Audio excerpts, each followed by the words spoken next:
Buenas, que tal? Seja muito bem-vindo a este canal. Eu me chamo Miraboa e sou estudante de Relações Internacionais na Universidade Federal do Rio Grande do Sul. Este é o segundo episódio do bloco Mateando com Quem Sabe Mais. E hoje nós vamos conversar um pouco a respeito da questão da Guiana Essequibo e do conflito entre Venezuela e Guiana pela posse desse território. O convidado de hoje é o Dr. Ricardo de Toma, um dos maiores especialistas sobre o tema na atualidade. O Dr. de Toma é advogado pela Universidade de Carabobo, na Venezuela, é bacharel em Direito pela Universidade Federal do Rio Grande do Sul, é mestre em Sociedade e Fronteiras pela Universidade Federal de Roraima e é doutor em Estudos Estratégicos Internacionais pela Universidade Federal do Rio Grande do Sul. Atualmente é pesquisador do Centro de Estudos Estratégicos e Planejamento Espacial Marinho da Universidade Federal de Pelotas e da Universidade Federal Fluminense. Estuda a geopolítica e a conformação das fronteiras e os limites internacionais entre as regiões, o Escudo das Guianas, a região amazônica e a Bacia do Caribe. Ele é autor do livro Os Interesses Geopolíticos do Brasil na Guiana Essequiba, cujo link para aquisição está aqui na descrição. Então, já estou com meu mate cevado e vou chamar o Dr. de Toma. Buenas, que tal, Dr. Ricardo? Muito obrigado por nos acompanhar aqui hoje. Buenas, muchísimas gracias por la invitación. Me hablaste de esta iniciativa y la verdad para mí es un privilegio participar de ella y apoyarte al 100%. Muchas gracias. Y bueno, nosotros estamos viendo lo que está pasando ahora en Guiana Essequiba y toda esta confusión de la disputa entre Venezuela y Guiana. Y hay mucha preocupación en Brasil por cuenta de la proximidad de nuestro territorio y todo. Y la primera cosa que te quiero preguntar, y también conociendo tu libro, es ¿cuáles son los intereses brasileños en esta cuestión? Bueno, fíjate que los intereses geopolíticos del Brasil en torno a la Guayana Esequiba han venido cambiando de acuerdo a las transformaciones que se han registrado en el sistema internacional. Inicialmente, cuando se da ese proceso de expansión y de usurpación de territorios por parte de los británicos, una vez que se establecen y que adquieren las colonias de Demerara, Berbice y Esequibo de manos de del Reino de los Países Bajos en 1814, Brasil acaba viéndose perjudicado, al igual que Venezuela, de las prácticas de territorialización de espacios, de evangelización de los indígenas en el Valle del Río Blanco y al mismo tiempo de la emisión de sentencias arbitrales que acabaron perjudicando la territorialidad tanto de Venezuela cuanto de Brasil. En el caso de Venezuela con el laudo arbitral de 1899 y en el caso del Brasil con el laudo arbitral de 1904. El tema es que en el año de 1859, es decir, antes de que se registre el primer laudo, Brasil y Venezuela firman un tratado de límites y navegación fluvial, donde básicamente el Brasil, dentro de ese proceso de delimitación fronteriza entre ambos estados, le reconoce a Venezuela la totalidad de los territorios de la Guayana Esequiba. Y esta situación cambia a medida en que el Brasil identifica que en razón de los laudos arbitrales resultaba más conveniente tener una suerte de estado tapón garantizado por los británicos que permitir la expansión de los franceses sobre el entorno amazónico, dada la pretensión de estos sobre Oiapoque y sobre parte de la Amazonia septentrional. Ahora, la posición del Brasil cambia a partir de 1904, cuando aceptan los resultados del lado arbitral del rey de Italia, Víctor Emanuel, y básicamente desde entonces se muestran favorables a ese principio de intangibilidad de las fronteras nacionales que ya a partir de la década o del año de 1966, como producto de la concesión de la independencia guyana, Brasil pasa a hacer apología al principio de integridad territorial de Guyana. Entonces, entendiendo todo este contexto histórico y las razones geopolíticas, puedo decirte que, entendiendo que el Brasil es una potencia territorialmente satisfecha y que no posee pretensiones expansionistas sobre los territorios de los vecinos, para Brasil el principal interés es la preservación de ese status quo y que no se registren alteraciones ni redistribución de espacios en la región amazónica o que se dé paso a revisionismos que acaben siendo perjudicados que acaben perjudicando el interés nacional.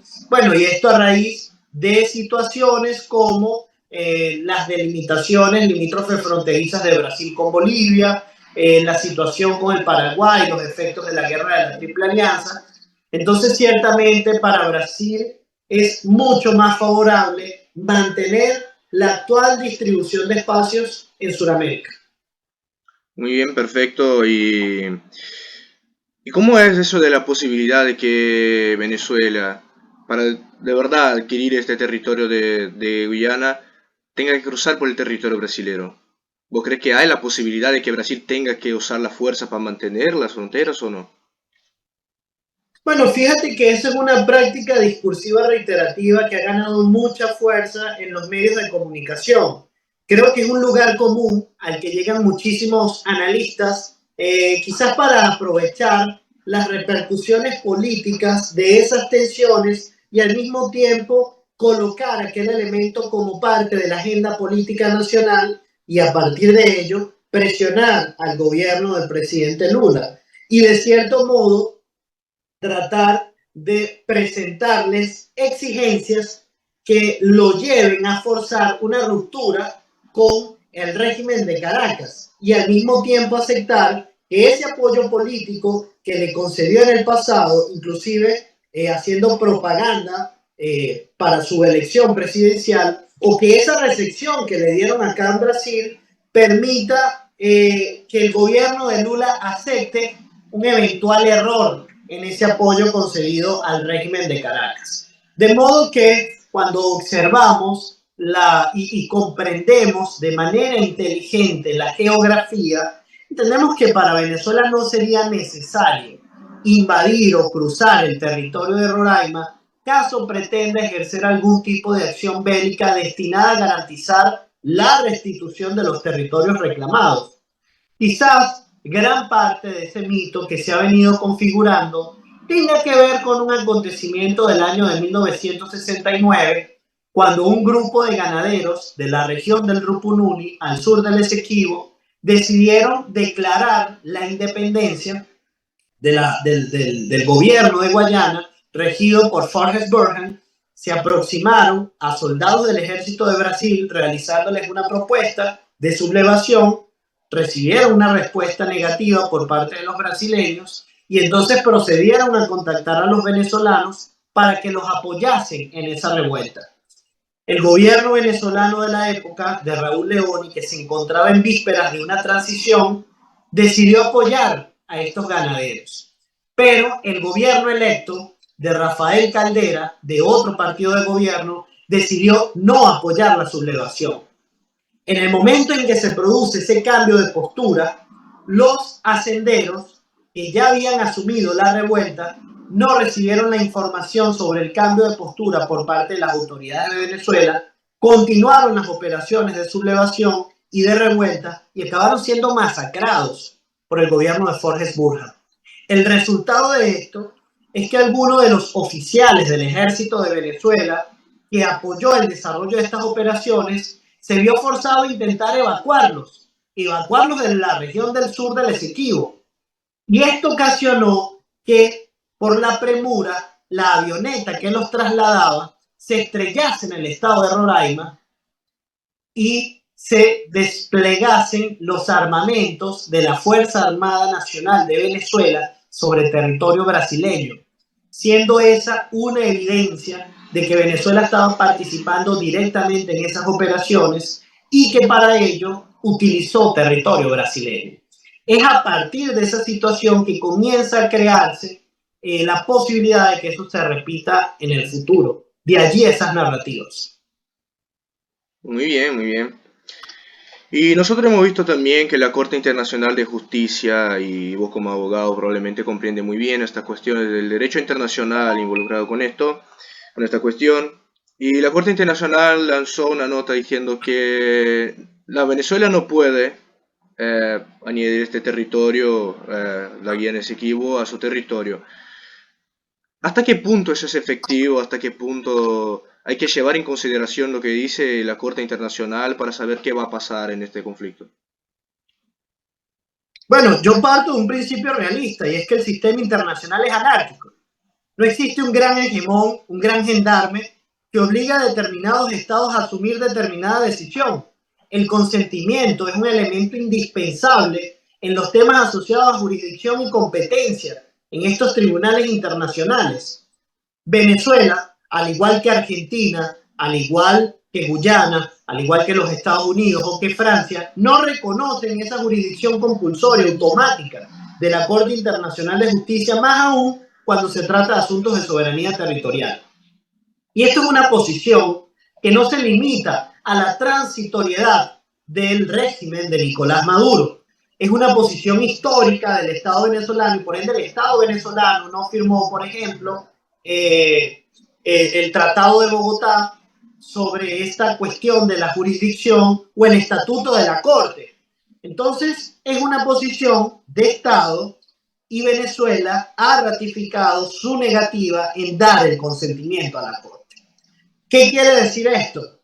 Que Venezuela impulsa la posibilidad de que sean aplicados otros mecanismos de solución de controversias, a pesar de que dos secretarios de la Organización de las Naciones Unidas coincidiesen en que el método adecuado era el arreglo judicial en la Corte Internacional de Justicia. Entonces esto nos lleva a una encrucijada. Por un lado, Guyana presentó una demanda donde pretende declarar como perfecto, definitivo y vinculante el laudo arbitral de París de 1899. Por el otro, Venezuela sostiene que el laudo fue superado por el Acuerdo de Ginebra de 1966, que establece la búsqueda de medidas pacíficas, prácticas y satisfactorias para la solución de controversia, de acuerdo al artículo 33 de la Carta de las Naciones Unidas. Ahora, como el consentimiento es un elemento indispensable, Venezuela sostiene que el arreglo o la solución judicial no es la más adecuada a sus intereses y propone la negociación o la mediación. Sin embargo, independientemente de la comparecencia o no comparecencia de Venezuela, en este caso, que ya está en la Corte desde el año 2018, la Corte emitirá una sentencia y esto colocará al Estado venezolano en una situación bastante compleja. Reconocer los resultados de esa sentencia, que pueden ser favorables o desfavorables a los intereses nacionales, o romper el status quo por medio de una acción que signifique el uso de la fuerza. La gran pregunta en este momento es cuáles serían las consecuencias nacionales, regionales e incluso globales del desconocimiento de una sentencia por medio de una acción asociada al uso de la fuerza. Muy bien. Otra cosa que hemos visto también es que Guyana parece estar buscando ayuda internacional para defender su territorio de una posible invasión venezolana, con Estados Unidos haciendo ejercicios militares y también teniendo intereses por cuenta de sus empresas explotadoras de petróleo en la región, y también se ha levantado la posibilidad de la instalación de una base militar estadounidense en Guyana. ¿Qué pensás vos? ¿Hay mismo esta posibilidad de que Estados Unidos se esté dispuesto a defender Guyana con la instalación de bases militares, con armas o con hard power? Pues fíjate que eso no es algo reciente. En el año de 1979 se produjo uno de los suicidios colectivos de mayores dimensiones, una de las mayores catástrofes. Fue el caso de Johnstown, donde Jim Jones, un pastor estadounidense, recibió una concesión del gobierno de Guyana para fundar el Templo del Pueblo, que se encontraba dentro de la Guayana Esequiba, a 36 kilómetros de Tucupita, una ciudad venezolana. La consecuencia de ese asentamiento, que representaba un estado dentro del estado, conformado, repito, por 900 o más de 900 ciudadanos estadounidenses, era simple. La intención era establecer una barrera humana, una frontera humana conformada por ciudadanos estadounidenses. ¿Cuál era la intención de esto? Disuadir una eventual actuación militar que ocasionase daños colaterales por parte de ciudadanos estadounidenses y que forzase la intervención estadounidense en el asunto. Guyana siempre ha establecido unas estrategias bastante brillantes. Y estas estrategias yo las identifico de la siguiente manera. En primer lugar, la internacionalización de una controversia que es estrictamente bilateral. La internacionalización es seguida por una etapa de territorialización geoeconómica de espacios, y la territorialización es un concepto asociado a Claudel Rasfetail de la geografía política. Luego de esta territorialización geoeconómica, Guyana ha avanzado en la securitización de la controversia en los términos estudiados por la Escuela de Copenhague. Esto quiere decir la toma de medidas extraordinarias para tratar de solucionar de manera expedita un asunto complejo, por medio de un discurso dirigido a una audiencia centrado en la amenaza y en la defensa del interés nacional. Esa etapa de securitización de la controversia territorial dio paso a la judicialización del asunto, porque desde el mismo momento en que Venezuela es presentada como una amenaza, aun cuando tenía mecanismos de integración económica regional como Petrocaribe, del cual Guyana era beneficiaria y recibía aproximadamente 6.000 barriles de petróleo diarios, Guyana pasa a declarar a Venezuela como una amenaza para la paz y la estabilidad de la región en el Caribe. Esto en el año 2013. Y a partir de este discurso de amenaza, solicita la intervención de actores internacionales que acabó posibilitando esa judicialización de la controversia, que es lo que hoy observamos en la Corte Internacional de Justicia. Entonces, tu pregunta asociada a la intervención de actores externos, actores extrarregionales, ha sido una pretensión tradicional por parte de Guyana en razón de esa asimetría entre el poder y las capacidades nacionales de Venezuela y de Guyana. Guyana intenta reequilibrar o contrabalancear estas asimetrías por medio de la introducción de diversos actores. Muy bien. Una última pregunta para terminar la entrevista es, hoy en día los recursos naturales están siendo explotados por empresas que tienen acuerdos con el gobierno de Guyana. Si de verdad Venezuela logra obtener este territorio sin el reconocimiento internacional, ¿podrá explotar estos recursos o se va a quedar todo parado? ¿Cómo va a ser eso? Bueno, en principio, ese proceso de ocupación y de administración del territorio que ejerce Guyana en razón del status quo derivado del Acuerdo de Ginebra no permite la afirmación de derechos de soberanía. El territorio está en disputa. Y está en disputa y está regido por un acuerdo de derecho internacional público que promueve una negociación para una nueva dinámica territorial. Si esa nueva transformación, esa redistribución de espacios llegase a ocurrir, entonces Venezuela tendría la legalidad necesaria para distribuir nuevas concesiones, así como Guyana también tendría la legalidad necesaria para distribuir nuevas concesiones. Ahora, lo que ocurre es que tras los anuncios presentados por Nicolás Maduro, en razón de los resultados del referéndum, se estableció un plazo de 3 meses para que Guyana suspenda todos los permisos y todas las licencias otorgadas en el área. ¿Qué pasará al cabo de esos 3 meses? Bueno, tendremos que observar, pero pudiese desencadenar un incidente. Bueno, un último mensaje tuyo para la gente que nos escucha.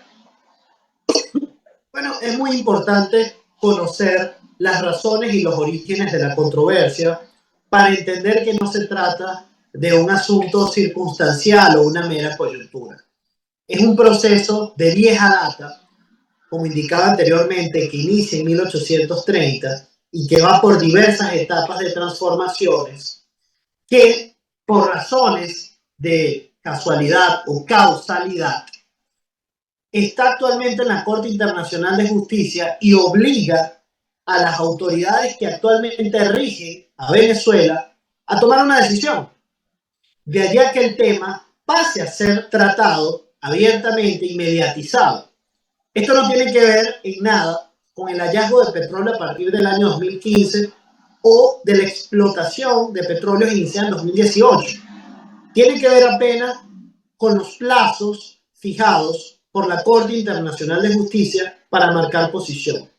Y al estudiar las relaciones internacionales, debemos entender los hechos por sí mismos y la verdad derivada de la interpretación y el conocimiento de los hechos. Ese sería mi mensaje. Entonces, muchísimas gracias por su participación, por compartir el conocimiento con nosotros. Le dejo un gran abraço. Muchas gracias. Muchísimas gracias a ti por la invitação. Gostou da entrevista? Então deixa teu like, te inscreve no canal e vem matear com relações internacionais.